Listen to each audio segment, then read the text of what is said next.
Hello everyone. Today we are going to start with the further part of introduction to internet. The topic that we are going to cover today is protocol layers and the OSI model in short. Now, in the previous video, we discussed that a protocol is required when two entities need to communicate. Now, when the communication is not simple, we may divide the complex task of communication into several, what do you say, protocols, one for each layer. Now, for example, let us use a scenario in communication in which the role of a protocol layering may be better understood. Now, we use two examples. In the first example, communication is so simple that it can occur only in one layer. Now, in the second example, we need three layers. What are those? Let's elaborate. Now, assume Maria and Anne are neighbors with a lot of common ideas.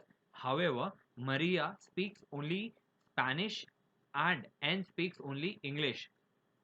Since both have learned the sign language in their childhood, they are enjoying they enjoy meeting in a cafe a couple of days per week and exchange their ideas using signs. Occasionally, they also use bilingual dictionary. Communication is face to face and happens in the one layer as shown in the figure. Layer 1, and this is again layer 1. This is a direct communication over here using the signs. Now we are considering a different scenario. Now over here, now we assume that Anne over here has to move to another town because of her job. Before she moves, I'll keep the pointer over here, slide in the side. Now, before she moves, the two meet for the last time in the same cafe. Although both are sad, Maria surprises Anne when she opens a packet that contains two small machines. The first machine can scan and transform a letter in English to a secret code that is over here, and vice versa. The other machine can scan and translate a letter in Spanish to the same secret code or vice versa, which is over here. Now, Anne takes the first machine and the and Maria takes the second one. The two friends can still communicate using the secret code as shown in the figure. Now, let me what do you say describe the diagram which we have illustrated over here. Communication between Maria and Anne happens as follows.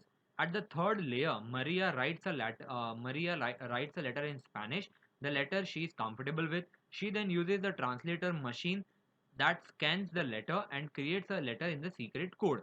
Now Maria then puts the letter in an envelope and drops it to the post office. The letter is carried by the post office truck to post office of the city where Anne lives now. In the post office, the letter is delivered to Anne's residence. Anne uses her own what do you say machine to change the secret code to a letter in the English language. The communication from Anne to Maria uses the same process now, but in the reverse direction.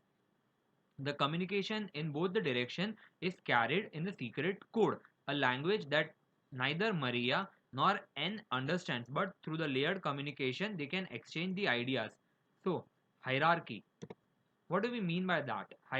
In protocol layer, there are two what do you say important terms to be considered: hierarchy and services. Using the above example, there are three different activities at the sender side and another three activities at the receiver part. Now, the task of transporting the letter between the sender and the receiver is done by the carrier. Something that is what do you say is done by the carrier. Something that is not obvious immediately is that the task must be done in order given in the hierarchy. At the sender site, the letter must be written, translated to a secret code, and then dropped in the mailbox before being picked up by the letter carried and delivered to the post office. At the receiver side, the letter must be dropped in the recipient mailbox before being picked up and read by the recipient. Services. Now, what do we mean by services? Each layer at the sending side uses the services of the layer immediately below it. The sender of the higher layer uses the services of the middle layer. What are those things? We'll come to know in the OSI model, bacha. Don't worry about it. The middle layer uses the services of the lower layer. The lower layer uses the services of the carrier. And in the diagram you can see over here, the first Maria uses the services of the translator. The translator then uses the services of the post office, and then it is being given to the carrier, which is nothing but the US post in our case. then from the post it is being given to the post office, then to the translator, and then to Anne the letter is being delivered in English. Now OSI models, what do we mean by that? Established in 1947, the International Standards Organization ISO is a multinational body dedicated to worldwide agreement on international standards. That means if you are having any international standard, for example, say Zigbee or Bluetooth protocol or something, this is the one which decides that what are the standard that has to be adopted. Now, an ISO standard that covers what do you say, almost three-fourths of the countries in the world are represented in the ISO. An ISO standard that covers all the aspects of network communication is the Open System Connection or the OSI model. It was first introduced in the late 1970s. Now, let me just give you one standard hint that ISO is the organization and OSI is the model. ISO stands for International Standards Organization, and OSI is the what do you say, open systems interconnection model. Now, the an open system is a set of protocol that allows any two different systems to communicate regardless of their underlying architecture. Now, the main purpose of the OSI model is to show how to facilitate communication between different what do you say, systems without requiring changes to the logic of the underlying hardware and software. We are not concerned about the what do you say, underlying hardware or the software. We are just worried about the layers that are we going to develop. Now, the OSI model is not a protocol, it is a model for understanding and designing a network architecture that is flexible, robust, and interoperable. The OSI model was intended to be the basis for the creation of the protocols in the OSI stack, something which we might look into the semester through different chapters. Now, the OSI model is a layered framework for the design of network systems that allows communication between all types of computer systems. Now, when we say systems, then it becomes Unix, it becomes MS DOS, and many more types of computer systems. Now, it consists of seven separate but related layers, each of which defines a part of the process of moving information across a network, for which we have a diagram, something over here. The lower one having the physical one, then the data, then network, then transport, then session, the presentation, and then the application. The current chapter that we are going to encounter is the one dealing with application layer. Now, understanding the fundamentals of the OSI model provides a solid basis for exploring data communication. Now, layered architecture. What do you say? In the layered architecture, now the OSI model is composed of seven what do you say, ordered layers. Physical layer, as I said, physical, data, network, transport, session, presentation, and application layer. Now, the figure which is right now in front of your screen shows the layers involved when a message is sent from A device A over here to device B. Now, as the message travels from A to B, it may pass through many intermediate nodes, which are over here, intermediate nodes. Now, these intermediate nodes usually involve only the first three layers of the OSI, what do you say, model. Now, in developing the model, the designers distilled the process of transmitting data to its most fundamental element. What do we mean? They identified which networking functions had related uses and collected those functions into discrete groups that became the layer. Each layer defines a family of functions distinct from those of the other layer. That means every layer has its own specific function to perform. हर एक layer का खुद का एक काम है, हर एक layer का खुद का एक सेटिंग है. Now, most important, the OSI models allow complete interoperability between otherwise incompatible systems. Now, within a single machine, each layer calls upon the services of the layer just below it. That means, for example, layer 3, for example, uses the services by layer 2 and provides service for layer 4, which is being depicted into the diagram over here. Now, layer to layer communication, organization of the layer that I have just what do you say described. We'll just go through it. The seven layers can be thought of as belonging to three subgroups. Now over here, this is nothing but the organization of layers. Now The layers 1, 2, and 3, that is the physical data and the network, are the network support layers. They deal with the physical aspects of moving data from one device to another, such as electrical specification, physical connection, physical addressing, and transport timing and reliability. Now, layers 5, 6, and 7, that is nothing but the session, presentation, and application, can be thought of as support layers, can be thought of as a user support layer, I would say. They allow interoperability among unrelated software system. Layer 4, that is the transport layer, links the two subgroups, the one above and the one below, and ensures that what the lower layers have transmitted is in the form that the upper layer can use. That means layer 1, 2, and 3 जो भी data create करेगा वो layer 5, 6 और 7 use कर सके, वैसा काम layer 4 करता है. The upper OSI layers the upper OSI layers are almost what do you say are always implemented in software. But lower layers are a combination of hardware and software, except for the physical layer, which is mostly hardware in configuration. Now, as you can see the data over here, the diagram is something very simple over here. Two devices are being what do you say communicating. Our data has to be transmitted from one device to another. Now, in the figure, which gives an overall view of the OSI layers, D7, that is over here, D7 means the data unit at layer 7. D6 means the data unit at layer 6, and so on. Now, the process starts at layer 7, the application layer, then moves from layer to layer in ascending sequential order. At each layer, a header is being added: H7, H6, H5, H4, H3, so on and so forth. At each layer, a header can be added to the data unit. At layer 2, D2 के यहाँ पे, now a trailer may also be added when the formatted data unit passes through the physical layer, the actual wire cable. It is changed into an electromagnetic signal and transported along a physical link. Now this is where your video comes into picture. अगर आपने अभी वो video देखा होगा जो मैंने post किया था बेटा, this is where your doubts gets cleared very simply. Now, upon reaching the destination over here, the signal passes into layer 1 and is transformed back into its digital form. The data unit then moves back up through the OSI layers as each block of data reaches the next higher layer. The headers and trailers attached to it and the corresponding layers are removed. The actions appropriate to that layer are taken. For example, layer 7 का जो काम होगा वो करेगा, layer 6 का जो काम होगा वो खुद करेगा. Now, by the time it reaches layer 7, the message is again in the form appropriate to the application and is made available to the recipient or the receiver. Now the layers in the OSI model will discuss each and every layer and its function. What are its main function and how are they important to us? Now the physical layer the physical layer coordinates the function required to carry a bit stream over a physical medium.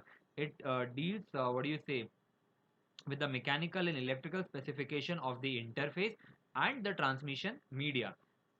It also defines the procedure and functions that physical devices and interfaces have to perform for transmission to occur. In other words, to put it in simple way, the physical layer is responsible for moving individual bits from one node to the next. Now, the physical layer is also concerned with the following important tasks. Now, first is physical characteristic of interfaces and media. What do we mean by that? The physical layer defines the characteristics of the interface between the devices and the transmission media. दो computer और उनके बीच के wiring के बीच का वो decide करेगा, वो characteristic को डिफाइन करेगा. It also defines the type of transmission media, which we might be covering in the next chapter. Now, representation of bits. Second point, representation of bits. Now, the physical layer data consists of stream of bits, that is nothing but a sequence of zeros or ones with no interpretation. To be transmitted, bits must be encoded into signals, electrical or optical. The physical layer defines the type of encoding, how zeros and ones are changed to signal. If my students have viewed that video, जो Vox वाला जो मैंने share किया था, now these doubts will be getting cleared. Now, data rate. Data rate is nothing but the transmission rate or the number of bits sent each second, is also defined by the physical layer. In another word, the physical layer defines the duration of a bit which is how long it lasts, वो कितने उसका per second bit duration क्या रहेगा.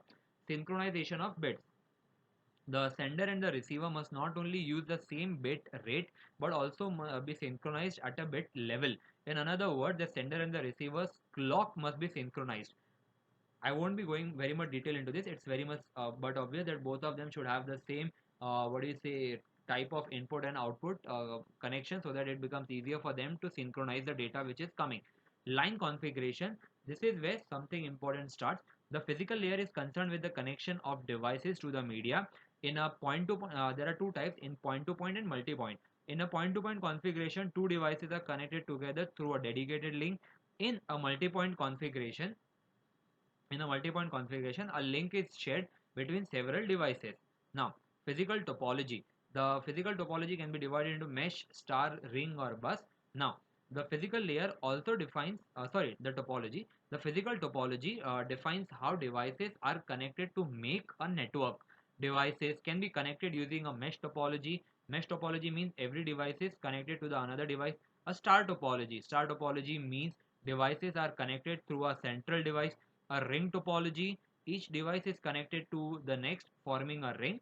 Or a bus topology, that means every device is on a common single link. Now, transmission mode, simplex, half duplex, and full duplex. The physical layer also defines the direction of transmission between two devices, whether it is simplex, whether it is half duplex or full duplex. In the simplex mode, only one device can send and the other can only receive. The simplex mode is a one-way communication. In the half duplex mode, two devices can send and receive but not at the same time. In a full duplex or simply duplex mode, two devices can send and receive at the same time. The data link layer. Now the next important part is the data link layer transforms the physical layer, what do you say, a raw transmission facility to a reliable link. It makes the physical layer appear error free to the upper layer, so that the data can be passed on very smoothly. The layer above the data link layer is a network layer. Now, the other responsibilities of the data link layer are included as follows. Framing. Please do remember that every layer has its own different set of functions. So please do pay attention, bacha.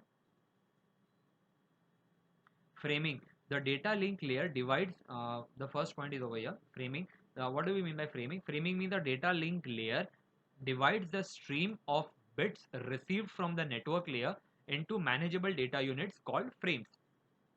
Physical addressing, somewhat important. Now, if the frames are to be distributed to different systems on the network, the data link layer adds a header to the frame to define the sender and or what do you say, or to receive or the receiver of the frame.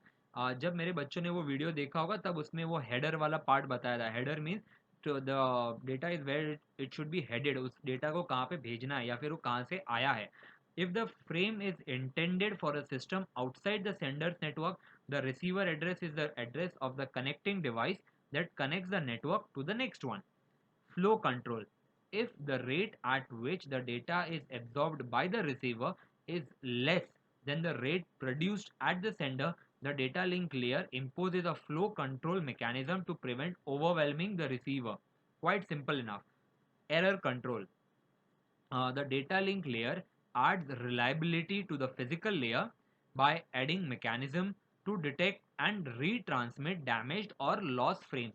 It also uses a mechanism to reorganize or to recognize duplicate frames. Error control is normally achieved through a trailer added to the end of the frame. Access control. When two or more devices are connected to the same link, data link layer protocols are necessary to determine which device has control over the link at any time. The next topic is what do you say, the network layer. The network layer is responsible for the source to destination delivery of a packet, possibly across multiple links. Now, what do you say? Whereas the data link layer,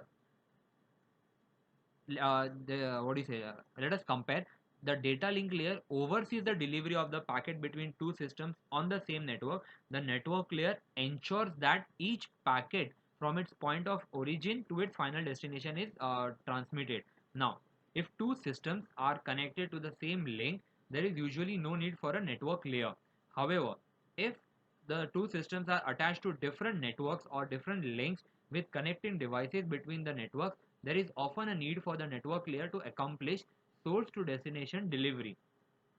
Other responsibilities of the network layer include the following. First one is logical addressing.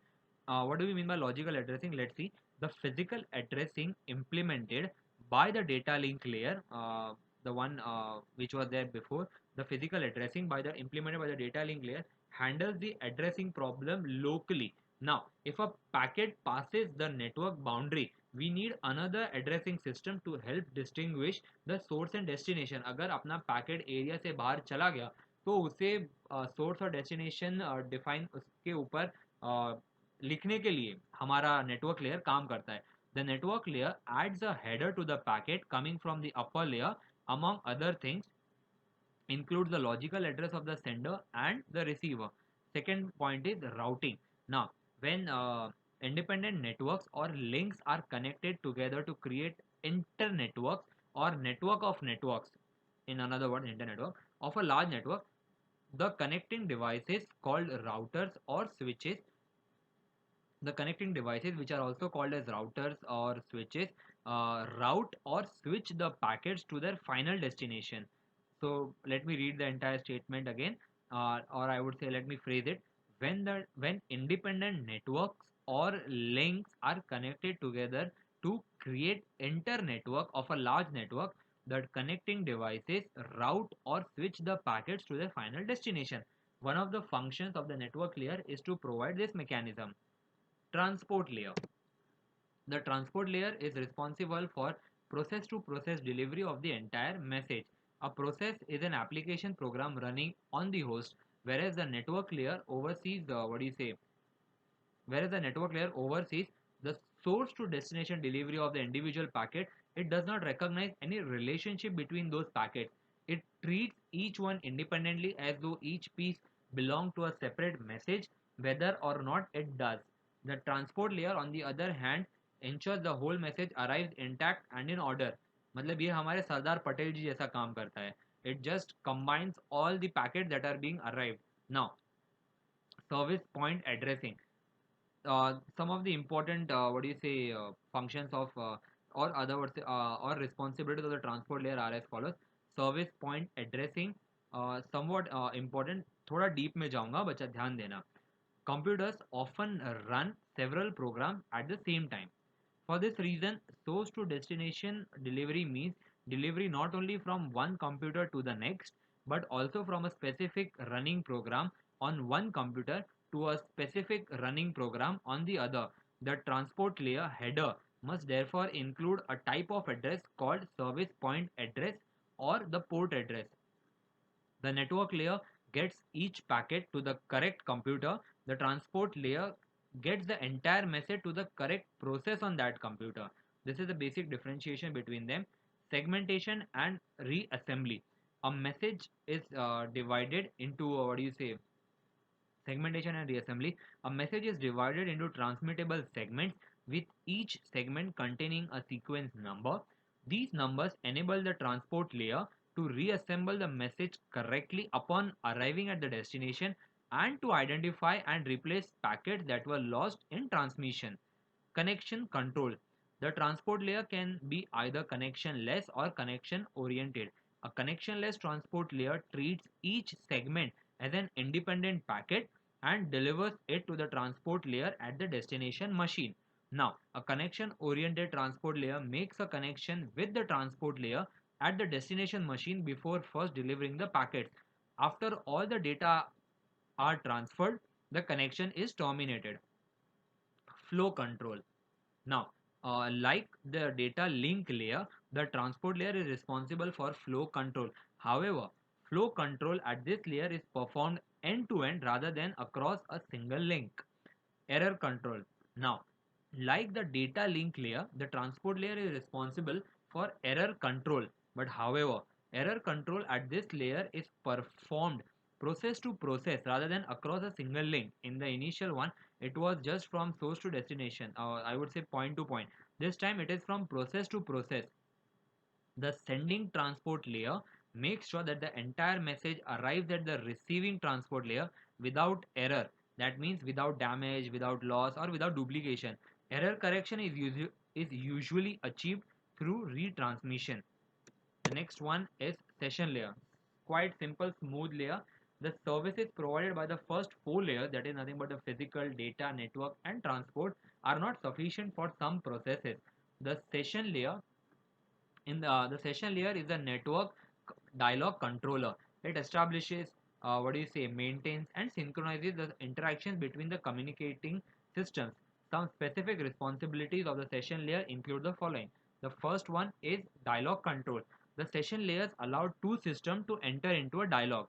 It allows the communication between two processes to take place in either half duplex, that is one way at a time, or full duplex, two ways at a time. Synchronization. Now this is somewhat important, bacha. Please do pay attention. The session layer allows a process to add checkpoints, that is nothing but synchronization points, into a stream of data. For example, if a system is sending a file of say 2000 pages, it is advisable to insert checkpoints after every 100 pages to ensure that each 100 page unit is received and acknowledged independently. In this case, if a crash happens during the transmission of say page 524, the only pages that need to be resent after system recovery are pages 501 to 524. Pages previous to 501 need not to be resent. The presentation layer. The presentation layer is concerned with the syntax and the semantics of the information layer. The presentation layer is concerned with the syntax and I would say semantics of the information layer of the information exchange between the two systems. Some specific responsibilities of the presentation layer include the following. The first one is translation, then encryption and compression. Translation, the running programs in two systems are usually exchanging information in the form of character strings, that is numbers and so on. The information should be changed to bit streams before being transmitted, that is being 0 1. But of course, because different computers use different encoding systems, the presentation layer is responsible for interoperability between these different encoding methods. The presentation layer at the sender changes the information from its sender dependent format into a common format. The presentation layer at the receiving machine changes the common format into the receiver dependent format. The second point is encryption. To carry sensitive information, a system must be able to assure privacy. Encryption means that the sender transforms the original information to another form and sends the resulting message out over the network. Decryption reverses the original process to transform the message back to its original form. Compression. I would say data compression reduces the number of bits contained in the information. Data compression becomes particularly important in the transmission of multimedia such as text, audio, and video. The application layer. I guess the last layer, the application layer, enables the user, whether it is a human or a software, to access the network. It provides user interfaces and support for services such as electronic mail, which we are going to discuss, remote file transfer and access, shared database management, and other types of distributed information services. Specific responsibilities of the application layer include the following: network virtual terminal. Now, what do we mean by that? A network virtual terminal, or NVT, is a software version of a physical terminal and allows the user to allows the user to log on to a remote host. Now, to do so, the application creates a software emulation of a terminal at the remote host. The user's computer talks to the software terminal, which in turn talks to the host, and vice versa. The remote, uh, the remote host believes it is communicating with one of its own terminals and allows you to log on. File transfer, access, and management (FTAM). FTAM over here. This application allows the user to access files in a remote host to make changes or read data, to retrieve files from a remote computer for use in local computer, and to manage or control files in a remote computer locally. Email services. This application provides the basis for email forwarding and storage. Directory services. This application provides distributed database sources and access for global information about various objects and services. The summary of OSI layers is being what is it depicted over here. Uh, if my students are not being able to recollect all the points which we have discussed, they can simply what do you say remember this diagram for better understanding. I know that this topic was being done in the subject CCNA, uh, but since you have arrived in SEM 7, it is obvious that you might have forgotten that thing because the exam was not being conducted. So I expect that if possible, please do write this diagram once in your book so that it becomes easier for you to remember, and it will be easier for what do you say you to recollect at the point at the time of Viva, if allowed. Up till then, I would say thank you and stay safe. Thank you, bacha. Thank you.